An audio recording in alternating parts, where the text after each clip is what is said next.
Friends, आज हम एक नई वैकेंसी के साथ आए हैं जिसका नाम है Raja Ramanna centre for advance technology, जो डिपार्टमेंट ऑफ एटॉमिक एनर्जी के अंतर्गत आता है। तो इसके रिगार्डिंग जो भी इन्फॉर्मेशन होगी मैं आपको इस वीडियो में बताऊंगा, इसलिए आप हमारे साथ लास्ट तक बने रहें। तो चलिए स्टार्ट करते हैं। सबसे पहले पोस्ट के लिए तो यहाँ पे दो तरह की पोस्ट है, स्टिपेंडी ट्रेनिंग कैटेगरी 1 और स्टिपेंडी ट्रेनिंग कैटेगरी 2। तो पहले हम कैटेगरी 1 के बारे में बात करेंगे, जिसमें जो कैंडिडेट एलिजिबल हैं उसमें BSc के कैंडिडेट और डिप्लोमा कैंडिडेट एलिजिबल हैं। साथ ही साथ हायर क्वालिफिकेशन जैसे MSc, BE और BTech कैंडिडेट भी यहाँ पे एलिजिबल हैं। अगर वो मिनिमम इसेंशियल क्वालिफिकेशन होता है तो वो एलिजिबल हैं। तो चलिए सबसे पहले बात करते हैं BSc वालों के लिए। तो BSc में जो परसेंटेज रिक्वायर है वो आपका 60% रिक्वायर है, जिसमें आपके जो सब्जेक्ट होना चाहिए फिजिक्स, केमिस्ट्री या फिर statistic, electronic, computer science candidate यहाँ पे एलिजिबल हैं। अगर MSc कर रखा है तो आप जो है इस फॉर्म को फिलअप कर सकते हैं।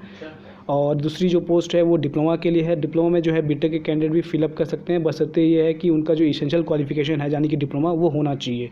तो डिप्लोमा जो है 60% रिक्वायरमेंट है। ब्रांच की बात की जाए तो मैकेनिकल, इलेक्ट्रिकल, इलेक्ट्रॉनिक, मैकेट्रॉनिक के कैंडिडेट जो है यहाँ पे एलिजिबल हैं। अब हम बात करेंगे इसके सिलेक्शन प्रोसीजर के लिए, फिर मैं आपको बताऊँगा स्टिपेंडी ट्रेनिंग कैटेगरी 2 के लिए। तो चलिए सिलेक्शन प्रोसीजर जान लेते हैं। तो सिलेक्शन प्रोसीजर में जो है इसमें 2 टायर होंगे। पहले टायर में जो है आपका रिटन टेस्ट होगा, ऑब्जेक्टिव बेसिस का रिटन टेस्ट होगा, जिसमें नेगेटिव मार्किंग भी होगी। और इसका जो एग्ज़ाम लेवल रहेगा वो आपका डिप्लोमा और BSc का लेवल रहेगा इसमें। मतलब आप जिस ब्रांच के लिए फिलअप करेंगे उस ब्रांच से रिलेटेड क्वेश्चन पूछे जाएंगे यहाँ पे, और ये जो है क्वालिफाइंग इन नेचर है। देन टायर 2 में जो है आपका इंटरव्यू होगा। इंटरव्यू के बेसिस पे ही जो है आपका सिलेक्शन होगा, मेरिट लिस्ट बनेगी। और ध्यान रखिएगा जो आपका टायर 1 टायर 2 है वो एक ही दिन हो सकता है, तो ये ध्यान रखिएगा। और अब बात करते हैं एज लिमिट की। तो एज लिमिट जो है यहाँ पे 18 से लेकर 24 साल के कैंडिडेट एलिजिबल हैं। और बाकी जो रिलैक्सेशन मिलता है OBC के लिए 3 साल, SC ST के लिए 5 साल, वो यहाँ पे दिया जाएगा।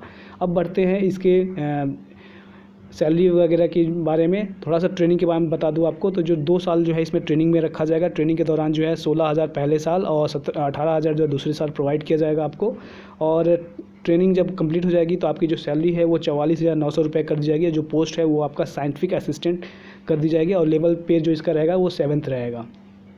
अब बात करते हैं इसमें अगली पोस्ट के लिए, जो स्टिपेंडी ट्रेनिंग कैटेगरी 1 के लिए है, 2 के लिए है। तो 2 की बात किया जाए, यहाँ पे जो ITI के कैंडिडेट जिन्होंने 10th में 60% लाए हुए हैं और ITI किया हुआ है वो इस पोस्ट के लिए फिलअप कर सकते हैं। ITI में जो उनका ट्रेड होना चाहिए electrical, fitter, welder, machinist, grinder, electroplating के कैंडिडेट यहाँ पे फिलअप कर सकते हैं। और एक फॉर्म है, एक मतलब पोस्ट है जिसका नाम है लेबोरेटरी असिस्टेंट। इसमें जो है 12th के कैंडिडेट जिन्होंने साइंस से हैं, जैसे मैथ, फिजिक्स, केमिस्ट्री उनके साइंस में है और 60% है, तो वो इस फॉर्म को फिलअप कर सकते हैं लेबोरेटरी पोस्ट के लिए। और ITI भी कैंडिडेट इस फॉर्म को फिलअप कर सकते हैं। तो ये है इसका एजुकेशन क्वालिफिकेशन। और इसके एग्ज़ाम का पैटर्न मैं अभी बताना चाहता हूँ। तो एग्ज़ाम का जो इसका पैटर्न रहेगा, 3 लेवल का एग्ज़ाम होगा इसमें। पहले लेवल में जो प्रिलिमिनरी एग्ज़ाम है उसमें आपके मैथमेटिक्स, जनरल साइंस और जनरल अवेयरनेस से 20-10 क्वेश्चन यानी कि टोटल 50 क्वेश्चन रहेंगे। नेगेटिव मार्किंग भी 1 नंबर का रहेगा और 3 नंबर जो है आपका करेक्ट मार्क्स पे रहेगा। और टायर 2 में जो है एडवांस टेस्ट होगा। एडवांस टेस्ट में जो है ITI और 12th का जो सिलेबस होता है फिजिक्स, केमिस्ट्री और मैथ का वो पूछा जाएगा। 50 क्वेश्चन रहेंगे। लेवल टायर 1 और टायर 2 जो है आपका दोनों एक ही दिन होगा, ध्यान रखिएगा। और देन टायर 3 जो है आपका 10 या 15 दिन जो भी है ये बता देंगे टायर 3 कब होगा। लेकिन टायर 3 में जो है प्रैक्टिकल होगा आपका। प्रैक्टिकल के दौरान जो आपने प्रैक्टिकल किया है, परफॉर्म किया है, वही वहाँ पे परफॉर्म करना पड़ेगा, और ये क्वालिफाइंग इन नेचर है, ठीक है। तो इस बेसिस पे जो है, और टायर 2 के बेसिस पे जाने की जो एडवांस टेस्ट है उसके बेसिस पे ही सिलेक्शन होगा, ये ध्यान रखिएगा। और यहाँ पे कुछ क्राइटेरिया है, उस क्राइटेरिया को भी आप पढ़ लेंगे। और रही इसके किस तरह के इसमें क्वेश्चंस वगैरह पूछे जाते हैं, तो आप हमारे प्लेलिस्ट में जाएंगे, वहाँ से मैंने काफ़ी सारे वीडियोस बना रखे हैं इन एग्ज़ामों के लिए। तो आप जो है हमारे प्लेलिस्ट में जाके वो सारे वीडियोस देख सकते हैं इस एग्ज़ाम के रिगार्डिंग, इस एग्ज़ाम को क्वालिफाइंग करने के लिए।